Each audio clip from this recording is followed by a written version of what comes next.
Hello everyone, welcome to Unmask. For those of you who are new, my name is Sibabato and I'm your host. And guys, I know it's been 3 months since I last uploaded an episode. Honestly, a lot of things have been going on. Besides that, I wasn't even sure if I'm gonna come back anymore because there've been days where I'd record and a lot of things are just happening and it just wasn't working out, and I just decided to take a break. And then I realized that I was really sabotaging myself because every time that I would start uploading and I'd get some sort of rhythm going, maybe I'd post 2 episodes and then I stop uploading. And that keeps happening, it's happened twice. So I realized actually this could be a way that I am sabotaging myself. And for the past few months, I've been doing just research, trying to understand what is self-sabotage and why do I do it, and trying to find ways that I can overcome it, And I mean, it's a process. I don't think it's something that you just realize in one setting. There's different ways in which we self-sabotage, and I think it's important to identify the ways in which you do it so that you can actually overcome it, because sometimes you could understand what I'm saying, but it doesn't necessarily mean that you do that thing,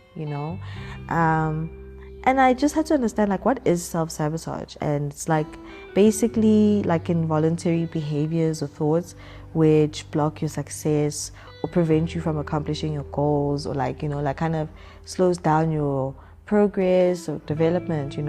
It's to sum it up, it's just you standing in your own way. When things start going your way, you do something to jeopardize that, to ruin it and mess it up for yourself. And why? Do you hate yourself? No. Let's actually get into why we self-sabotage. So from my understanding, and I'm just really, all of this is just based off what I understand from all of the research that I've been doing. I would advise you guys to do your own research. Don't just take my word for it. Like I said, I'm still learning. I've been trying to figure all of this out for months. So I'm not an expert at all. I'm just sharing what I feel has been helpful for me and hopefully can help somebody else. But I realized that the root cause is that it comes from the self-worth that you developed as a child. It's how you rationalized your parents, or I wouldn't say just your parents, I would say whoever raised you, or the people that you grew up around. It's how you rationalize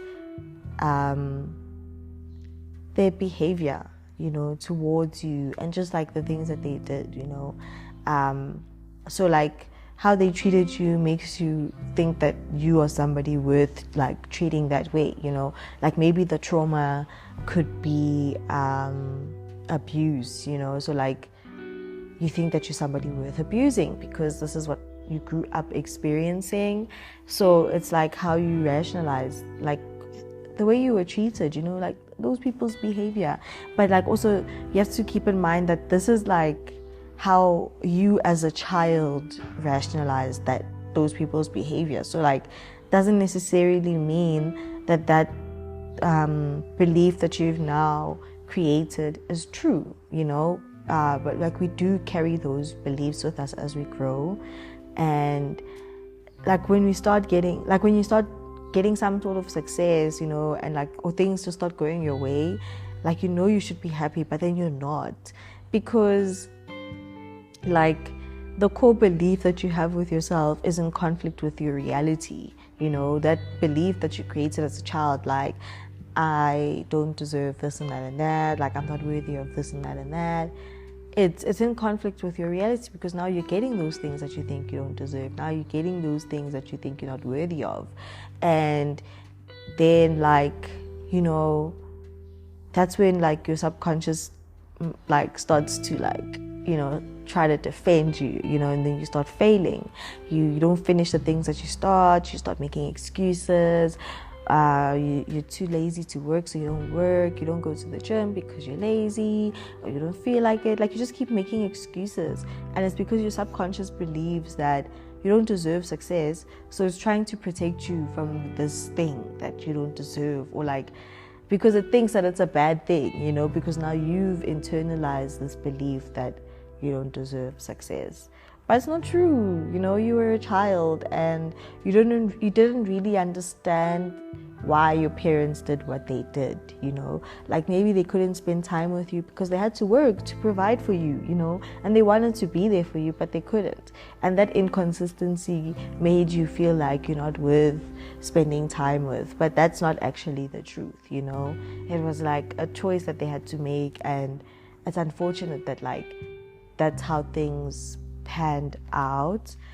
But I think it's important that we have to like just completely destroy those beliefs, get rid of those negative core beliefs that are not helping you, that are holding you back.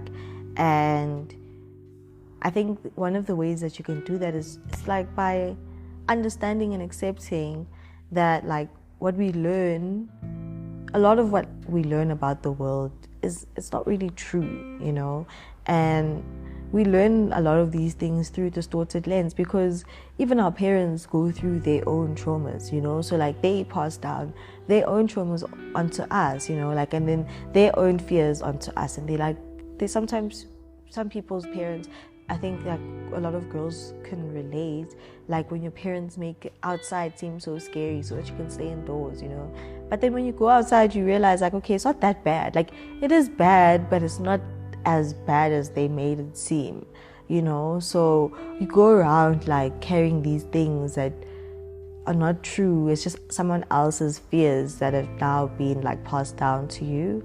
And I think once you accept that, like it's easy for you to now create new beliefs that are based on truth, like that are actually formulated from truth and not just from like a place of fear, and you just stop believing that lie about yourself, because like you will believe that lie about yourself, and then you'll see the truth, but then you won't accept it because like it just doesn't seem like it's real for you, like. And I think that's where imposter syndrome comes from, like when the real you is like, you're faced with the real you, and like now you're seeing that you've just been someone else, you've been like, maybe you've been playing it small, but you haven't really been yourself this whole time. So yeah, it's a lot of work, and it's not that easy. It's very uncomfortable, because these are things that you really believe are true, and like you kind of have to go against yourself in a way, but not really go against yourself, but like go against all the things that you thought were true. And it's kind of uncomfortable, and you do have to like work through that guilt. But like once you do the thing, in my opinion, like there is no guilt, because it is like something good for you. So then you realize that you are just being ridiculous, and then you can move, But like, if you really want to know how to fix this, I would suggest there's this YouTube channel that I watched called Truthless, and that guy shares like a way in how you can start like trying to fix this whole self-sabotage thing. Personally, I have just been trying to be more aware of like the things that I do and stop myself when I do them, because honestly, like I don't always make the time to write and all of that, but I do want to still implement this into my life. So like I've been trying to be very aware of how I feel, and in certain situations, how do I feel? And I've been checking in with myself more often, so that I understand where I'm making decisions from, and I'm not making decisions from like a place of fear, because I have to like check in with myself and understand, like, is this really what I want? Why do I want to do this? And all of that. So that's like one way that's been helping me to like sort of like tackle this whole thing, I guess, like on the go. But it does help to sit down and actually like write down like those beliefs and recognize that they're not facts, you know, like that's like the major work. The work is just recognizing that those beliefs are not facts, you know, and you just have to find ways to kind of like keep reminding yourself that like whenever you're faced with triggers, remember that this is not true, you know, and just work through it. And you just have to take it very slowly. That's like the thing with everything. You just have to take it like one step at a time, because if you try to do it all at once, you're just going to fail at it, you know. Just take it one step at a time. Find what works for you, because I don't think there is like a one thing that can help everybody. I think there's different methods that could work for different people, and maybe different methods can work for you. Like you don't have to just try one way to like tackle all of this, but it is something that you have to work on daily, you know, because you have to recognize and interrupt those thought patterns. Like that's what I try to do every day. Like you have to realize that those things are not my reality. It's not true. It's just something that like I have told myself, but it's not true. Because sometimes like your brain can really like, your mind will blow things out of proportion. Hey, like everything will feel like it's on fire because of one little thing that's not going right. And if you just choose to look at it from a different perspective, you'll realize that, you know, things are not as bad as they seem. You can actually do this.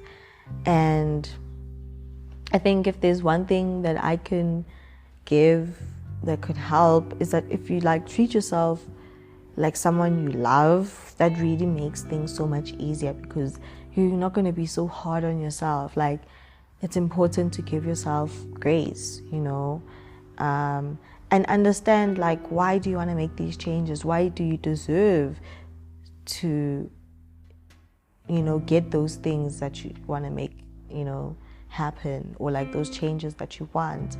But I think once you work on the loving yourself, it's easy to then treat yourself in that way, and like sort of understand your worth and not allow other people to, you know, diminish that in any way.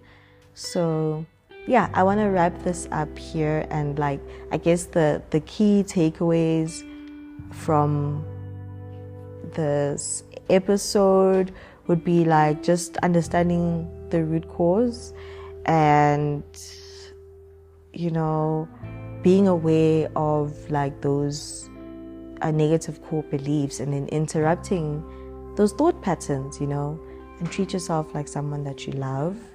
And yeah, that's all I have to say.